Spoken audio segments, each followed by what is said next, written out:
Seja muito bem-vinda. Parabéns, Jéssica. O palco é todo seu aqui. Muito obrigada. Só pra vocês saberem, eu conheço a Laís faz tantos anos. Desde 2018, né? TDC, né? Sim. Eu tava fazendo as contas ontem, a Yara falando, né, a menina do Rockstar. 10 anos de TDC, eu fui fazer as contas, já deu 7. Tá no caminho, Tô no caminho.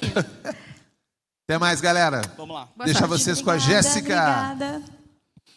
Olá. Boa tarde. Eu sou a Jéssica. Eu sou uma mulher de pele clara, com uma camiseta branca, cabelo curto preto e óculos. Hoje eu vou apresentar para vocês sobre estratégias para escalabilidade horizontal com Node.js. Muitas vezes a gente conhece Node.js muito mais numa abordagem web, e hoje eu quero mostrar para vocês o poder que o Node.js tem, o porquê ele foi feito, vamos dizer assim, né? Como você usa o Node.js na maior potência. É importante mostrar para vocês um pouco do meu currículo profissional para que vocês saibam a abordagem que eu vou ter nessa palestra. Eu trabalho como IT Architect, eu não sou de cloud, eu não sou de soluções, eu sou de código. Só que o jeito que a gente trabalha na arquitetura, ele é muito mais pensando no impacto que uma coisa vai ter para além do seu arquivo de código. Muitas vezes a gente fica preso a boas práticas de código, isso é bastante importante. Mas eu quero trazer para vocês hoje uma abordagem a nível de componente. Não tão pegada em código em si, porque isso vocês podem ver na internet. Mas compartilhar para vocês o que eu já aprendi ao longo do tempo, né, nas empresas que eu passei e onde eu estou atualmente. Vamos começar conceituando escalabilidade. Basicamente significa que você precisa manter o seu sistema proporcional, né, à capacidade que você vai colocando, e de forma que ela seja uniforme. Esse assunto de escalabilidade ele é bastante comum quando você trabalha, por exemplo, em e-commerce. Quando você trabalha em e-commerce, o assunto de escalabilidade é bastante importante, porque hoje a sua aplicação está rodando em um servidor. Quando chegar Black Friday, você vai precisar que ele tenha uma capacidade maior. Existem várias formas de trabalhar a escalabilidade. E eu trouxe uma ilustração do Scale Cube. E por que isso é tão importante? Porque o Scale Cube vai ajudar vocês a entender para que lado de escalabilidade vocês vão. Então, vamos começar na base, no eixo X. No eixo X, a gente tem de uma instância a múltiplas instâncias, que é mais exatamente no recorte que eu vou falar para vocês hoje, que é a escalabilidade horizontal. Conforme você vai avançando no eixo X, mais instâncias você vai ter na sua aplicação. No eixo Z, que fica logo a seguir na outra face, a gente tem a escalabilidade por partições. Então, eu tenho uma partição, vou evoluindo nessa escala, tenho mais partições. Para que isso vai me ajudar? Quando a sua aplicação cresce muito, você vai começar a ter contato com alguns problemas, como, por exemplo, a gestão dos seus dados. Como que você garante milhares de requisições por segundo, milhões de requisições? Você precisa ter uma estratégia de banco de dados e gerenciamento de data. Então, esse eixo é para você ficar atento se esse for teu caso. E no eixo Y, a gente tem uma escalabilidade num outro nível, que é quando você sai do monolito para microserviços. Então, você não está desacoplando componentes, você está desacoplando para pequenas aplicações. Isso também é um tipo de escalabilidade. Por que eu trouxe esse primeiro desenho? Porque tudo depende, tudo. É muito difícil a gente falar até sobre escalabilidade sem contexto de negócio, sem entendimento de capacidades, não tem receita. O interessante aqui, né, pelo menos o que a gente sempre trabalha em arquitetura, é saber quais são os ingredientes, aonde estão as ferramentas, né? Até eu fiz uma palestra sobre refatoração, trazendo esse conceito. A gente precisa de uma caixa de ferramentas. Você não precisa se especializar desnecessariamente. Você tem que saber onde estão os recursos para, quando for a hora, você saber utilizar. Trazendo de uma forma bem ilustrativa o que é escalabilidade vertical e escalabilidade horizontal. É bem simples no conceito. Quando você tem escalabilidade vertical, você vai crescendo para cima. Então, você tem uma única máquina, que é que vai rodar todo o seu serviço, e você vai acrescentando mais capacidade para ela. Vai colocando mais CPU, mais memória. A escalabilidade horizontal, que é a do que nós vamos falar hoje, é adicionar mais máquinas ou mais nós, sendo que essas máquinas têm mais ou menos ali a mesma capacidade.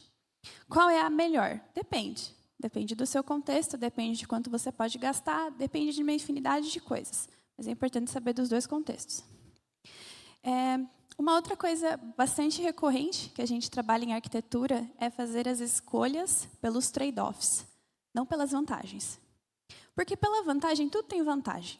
Só que a gente precisa estar com bastante atenção de quais são as dívidas técnicas, vamos dizer assim, que a gente está comprando quando a gente escolhe uma solução.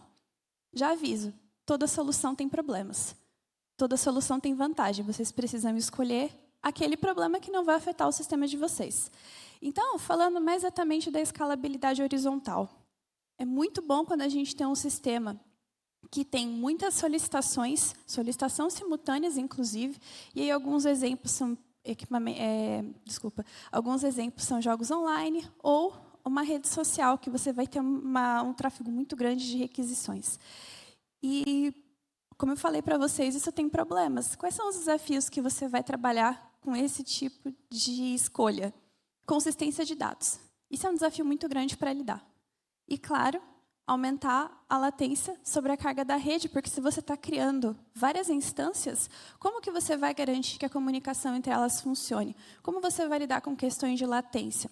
Em relação a dados, se eu preciso guardar uma quantidade muito grande de dados, como eu faço essa gestão? Se preocupem com isso, porque isso dá muita dor de cabeça. E falando assim das aplicações, né, como eu disse, o meu enfoque vai ser bastante arquitetural. Nenhum padrão impede escalabilidade. Vocês podem escalar um monolito, se vocês assim desejarem.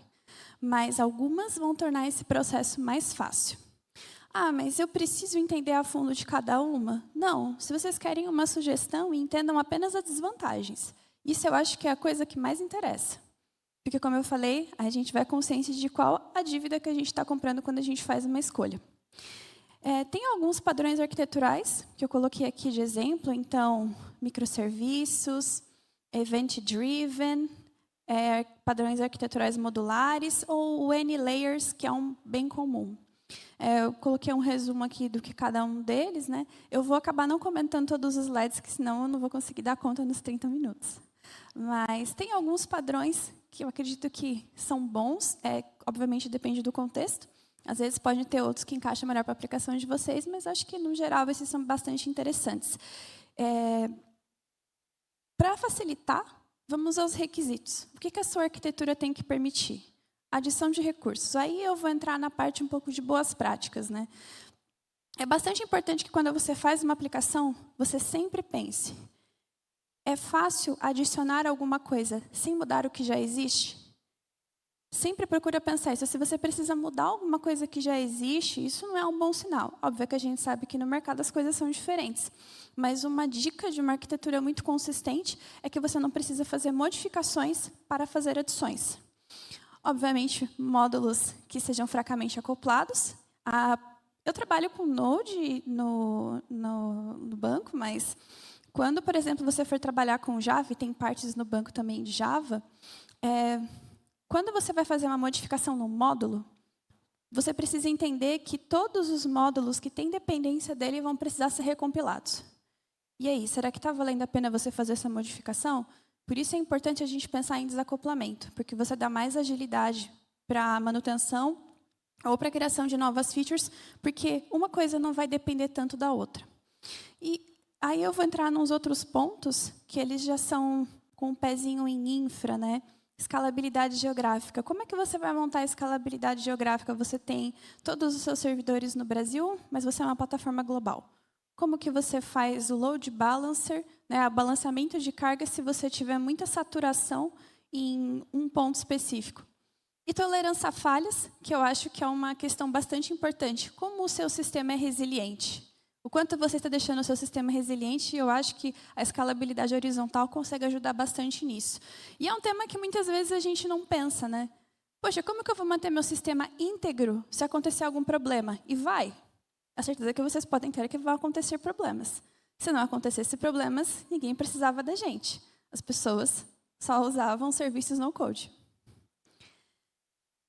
Então, eu deixei aqui uma fala que eu acho bastante interessante sobre escalabilidade, né? Porque eu sei que tem vários contextos diferentes de empresa. Escalabilidade e alta performance não é um requisito de qualidade para muito projeto. Isso já é uma coisa que eu posso garantir para vocês.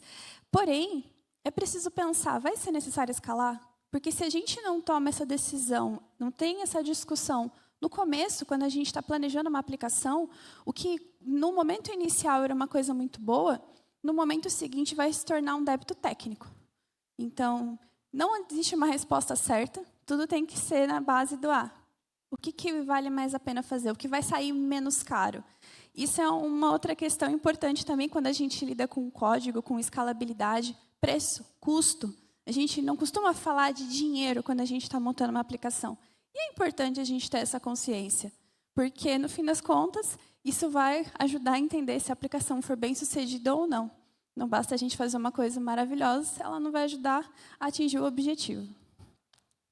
Como eu falei, a escalabilidade deve ser considerada desde o planejamento, porém eu faço um adendo aqui, não criem aplicações pensando em cenários que não existem. Se vocês estão trabalhando numa startup, e, por enquanto, vocês estão no momento de tentar buscar o público-alvo, escala não importa muito nesse momento. Muitas vezes o código de vocês vai ser descartável. Eu não quero assustar, mas às vezes acontece. Você cria uma aplicação e você precisa jogar o código fora depois. Eu já precisei fazer isso. Agora, se o seu produto já está mais consistente, como que você está levando em consideração essa questão de escala? Agora vamos à parte do Node.js. Por que usar Node.js? Porque o Node.js é popular, porque o Node.js faz a parte do back-end do JavaScript. Ok, mas por quê? Por que você vai usar Node e não outra ferramenta? E aqui, para mim, estão os motivos mais fortes de usar Node.js. Ele é projetado para construir aplicativos distribuídos com muitos nós. É por isso que ele se chama Node. Aí aqui está o momento que a gente fala, porque o nome tem o nome que tem. E ele possui uma arquitetura baseada em eventos e não bloqueante, que é a coisa mais incrível do Node.js e o motivo pelo qual eu acredito que é tão poderoso. Também é multiplataforma, então em alguns cenários isso pode fazer bastante diferença, mas o que é arquitetura baseada em eventos e não bloqueante? Por que isso faz diferença para eu saber como escalar um sistema? Eu vou explicar bem rapidamente, mas são conceitos importantes de ter. Primeira coisa, arquitetura baseada em eventos. Qual a vantagem que você tem de uma arquitetura baseada em eventos? Comunicação em tempo real, de forma bem resumida. Eu deixei aqui na imagem como mais ou menos ele funciona. Eu peguei um exemplo de uma arquitetura de um café, que recebe as avaliações das pessoas clientes. Então, nossa, parece muito legal essa arquitetura baseada em eventos, mas será que ela não tem nenhum ponto fraco? Eu só vou trazer isso porque, como eu disse, às vezes, olhando assim, tudo parece perfeito. A complexidade de gerenciamento de eventos é um desafio enorme, porque você vai ter muita coisa para você gerenciar. Falhas na entrega de eventos, você precisa contar com isso, porque isso vai acontecer. Ordem correta dos eventos, quando você trabalha com orientação a eventos, é bem complicado você fazer essa gestão. Quando você entra na seara assíncrona, as coisas são um pouco diferentes. E, principalmente, nem toda a arquitetura event-driven vai permitir que você mantenha o histórico completo dos eventos. E aí, por isso, vocês que são da trilha de Node, precisam ter assistido a palestra anterior, porque vocês vão aprender sobre telemetria, que é uma coisa muito importante quando você lida com escala. Não existe escala sem você ter observabilidade, sem você ter um sistema de telemetria. Então, se vocês não assistiram a palestra anterior, por favor, assistam. E se vocês não compraram a trilha de Node, comprem. Tá? Já vou aqui fazer o merchan. Também a gente tem uma outra vantagem no Node.js que é bastante importante, que é a arquitetura não bloqueante. Mas o que é bloqueante e não bloqueante? A gente tem algumas atividades dentro do nosso computador. As não bloqueantes são aquelas que podem ser resolvidas rapidinho e as bloqueantes são as que exigem maior processamento de CPU. Por exemplo, vou ler um arquivo, vou fazer upload de um arquivo. Isso vai demandar da sua CPU.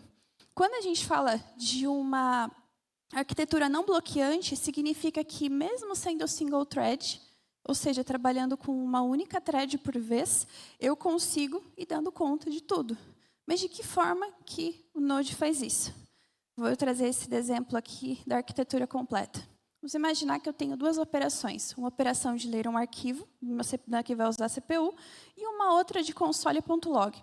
O console.log não vai usar nada da minha CPU. Porém, a minha outra operação vai. Então, o que vai acontecer? As duas vão para Event Queue, então eles vão ficar lá esperando para ser avaliadas. O Event Loop vai falar, bom, essa aqui é rapidinha de fazer, então eu já vou distribuir ela para algum worker e ela vai ser feita.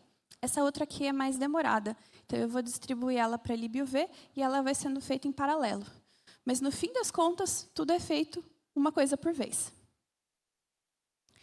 Trazendo também uma visão bem rápida sobre o que é Worker Threads. Isso é uma coisa bastante importante de entender, porque é uma das vantagens maiores do Node, né? Mas o Worker, basicamente, o que ele vai fazer é que você consiga trabalhar de forma, vamos dizer assim, separada dos outros recursos. Cada Worker Threads, vocês vão ver aqui que eu deixei um processo normal e um processo com Worker Thread. Cada Worker Thread vai ter ali a sua instância, vamos dizer assim, para trabalhar. Isso vai gerar muito mais agilidade no seu processamento. Se vocês acharam tudo isso interessante, tem um vídeo que eu recomendo bastante, que é Exterminando a Lenda do Node.js Single Threaded na prática, do Eric. Vocês vão saber muito a fundo de todos esses assuntos. Mas eu precisava trazer isso hoje, porque é uma coisa que muitas vezes a gente não se atenta. A gente sabe criar um servidor com Express, a gente sabe fazer isso, fazer aquilo, mas quando você pergunta por que Node, a resposta é porque eu gosto, é porque eu sei, não é uma boa resposta.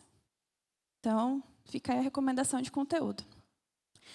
Voltando, então, para onde nós paramos, agora que vocês já têm todo o contexto do porquê o Node, né? Só fazer um reforço que ele é feito para isso, escalabilidade horizontal. E existem algumas estratégias que são mais interessantes para usar. No fim das contas, tudo volta para aquele cubo de escalabilidade que eu mostrei para vocês no começo. E, mais ou menos ali, o que a gente tem? A gente tem a entrada das requisições, a gente tem um serviço de balanceamento de carga recebendo essas requisições e fazendo a distribuição. Essa é a grande estratégia de forma geral. Eu vou trazer aqui alguns exemplos, né? Por causa do tempo eu não vou poder trazer todos, mas fica de lição de casa para vocês ver cada um deles. Como eu disse, vocês não precisam se especializar, vocês precisam saber o que é e onde procurar. Então, começando com o mais simples, que é o cloning, que você vai ter várias instâncias de aplicativo que são executadas por trás de um balanceador de carga. Então, o cliente faço uma requisição para o site do TDC, e o TDC vai escolher para qual instância ele vai distribuir. Eu posso fazer isso, por exemplo, no monolito. É bem simples. Eu trouxe um trecho de código aqui para que vocês vejam. Então, na linha 1, eu uso o fork do child process. Para quem está querendo se destacar no mercado com Node.js, child process, procurem sobre. É incrível. E vocês vão aprender muita coisa avançada sobre Node.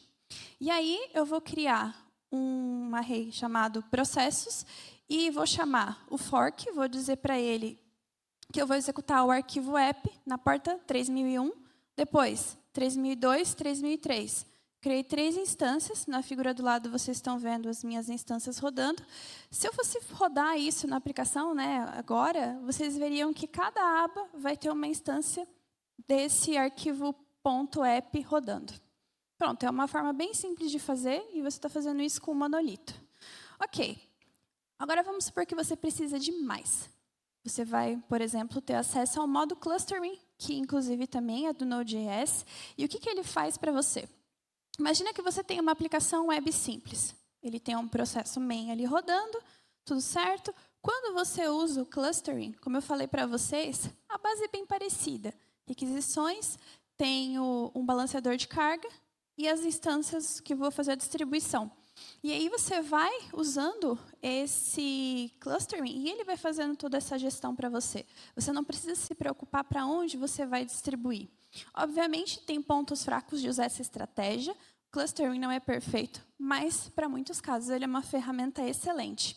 E é bem interessante, na terceira imagem mais à direita, peraí, eu sou ruim de direita e esquerda, mas é isso mesmo, direita.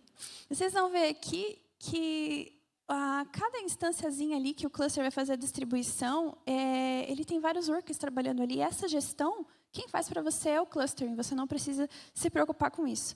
Os engenheiros do Node.js são pessoas excepcionais. A outra forma, voltando lá naquele cubo que nós vimos, na parte Z, aquilo já é uma coisa meio complicada, porque vai um pouco para a gestão de banco de dados, mas trazendo conceitualmente aqui qualquer ideia de data partitioning. Imagina que você tem um banco de dados com muitos IDs, e você precisa de agilidade nesses IDs. Se você for mandar uma requisição para cada, você está perdendo milissegundos, e milissegundos é dinheiro. E se você dividisse em bancos de dados separados? No primeiro banco de dados eu vou deixar de A a D, depois eu vou deixar, eu não lembro o alfabeto, mas imagina o alfabeto com as 24 letras e divide ele em 3, e aí você vai colocando em cada um dos bancos. Essa é uma forma de você conseguir mais agilidade para você manipular esses dados. Essa imagem que eu trouxe, ela tem 3 possíveis estratégias para essa distribuição em banco. Como que a gente pode trazer isso para o Node?